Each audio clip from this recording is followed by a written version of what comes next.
Dude, you know you can't post this, right? Yeah, I know. Come on. Unironically, everybody is retarded and everybody is wrong about Sneeko. Whether you're a Sneeko hater or a Sneeko dick rider, okay, you're all wrong and I'm right. I have a very unique perspective on Sneeko because I used to watch his videos in 2019. I remember around the time in 2018, I think, or 2019, I was going through a pretty hard part of my life and I just recently turned 18. And when you turn 18, there's kind of a weird shift that happens in your mind. Video games aren't fun anymore. Going outside and hanging out with your friends and smoking weed in the back alley isn't exactly fun anymore, you know? You start thinking to yourself, damn, I want to actually do something productive. And that thought begins to rule the rest of your life. Along with money. It's because money is the ultimate symbol of, well, production. You have a lot of money because you produced it. You do something that is valuable to other human beings. Therefore, they give you green pieces of paper. The more green pieces of paper you have, the more valuable you are as a human being.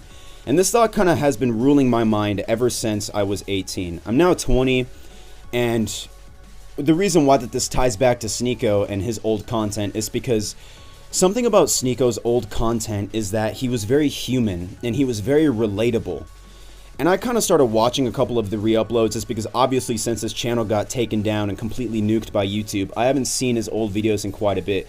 The only time I've really seen Sneeko is when he met up with his, well, he didn't meet up with him, but when he ran into some of his fans, his modern day fans, the Red Pill fans, the little 12-year-old boys in that viral ass Twitter video that has been going around. Yeah, it's actually kind of funny how right literally everybody online was about that. Like, oh, your fans are 12-year-olds. Like, normally that's an insult. Imagine actually having a large fan base and the first couple of fans you run into are 12-year-olds.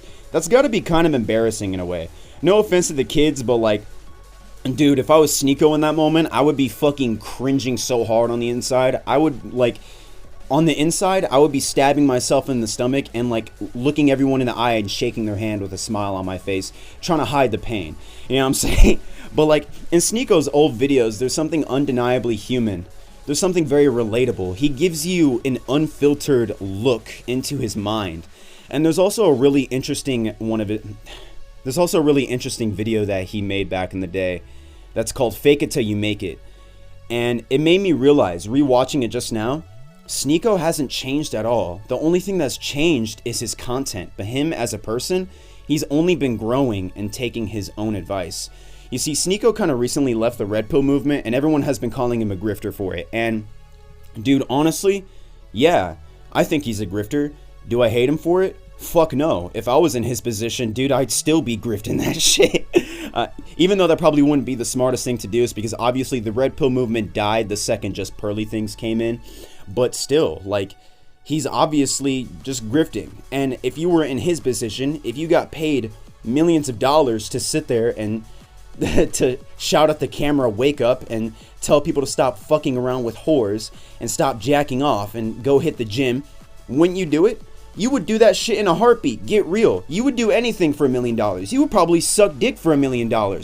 Some of you guys watching my videos are gay, so you would suck dick for free. But that's not the point, right? Look, okay? The point is that Sneeko hasn't changed at all. And when you're watching some of his old videos, it's really interesting because there's something about it. There's something about it. You watch the videos and it's almost like you're watching yourself in a way. You're just looking into a mirror, but there's just a different looking person on the other side who has the exact same thoughts as you. And what was really cool about Sneeko's old content was how human he was. He made everything about your life and all the secrets you hold and all the things you think are weird kind of seem normal. Everything seems normal and everything is kind of calming about that, you know what I'm saying? Like, going around thinking like, damn, just because I speak with confidence doesn't really mean that I know what I'm talking about. Well, everybody thinks that. Everyone's faking it, just like he said in the video. And watching a 20-year-old Sneeko, there's something about watching those videos from when he was my age, my current age right now, that is very relatable and kind of reassuring in a way. It's because I'm kind of in the same spot that he was when he was 20. I mean, maybe not the exact same spot, but like, you know, seeing where he was when he was 20 and seeing where he is now, it's reassuring. It's because I want millions of dollars. I want to be a fucking... I want to be an internet celebrity. I want a fucking massive audience. I want to make money just from sitting down, turning on a live stream, playing video games, and telling people to stop jacking off. Hell, dude, I want to be a grifter. I'm not even fucking lying. Like, if you were in Sneako's position, you would do and say just about anything to get the amount of money he's getting. A lot of people are being mad at him is because they're like, oh, you pretended to be like, oh my God, like, you pretended to do this and you pretended to do that. You don't love Allah. You do drugs and you still fuck whores. It's like, yeah, what do you think? The nigga's famous. Of course he's gonna fuck whores and do drugs. What do you think? That's what every famous person does. Almost every famous person can't even count on their own two hands how many drugs they've done because they've done so many.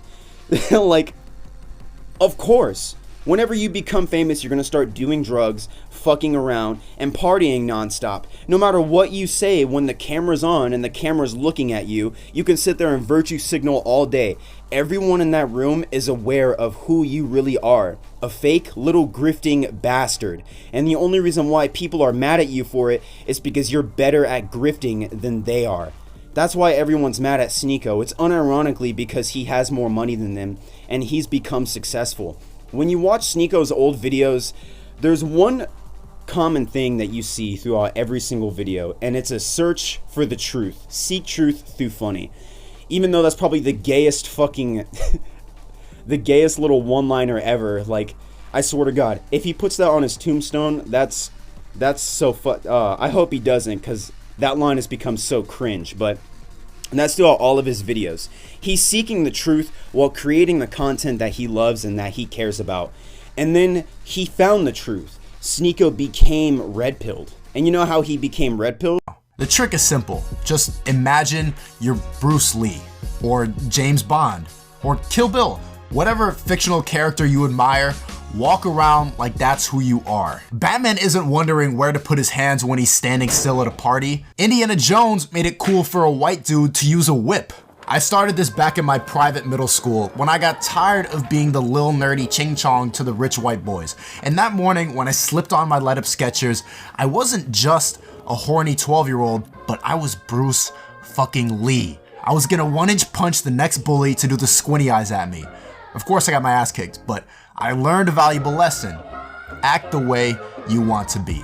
And after a while, you'll forget that you're pretending.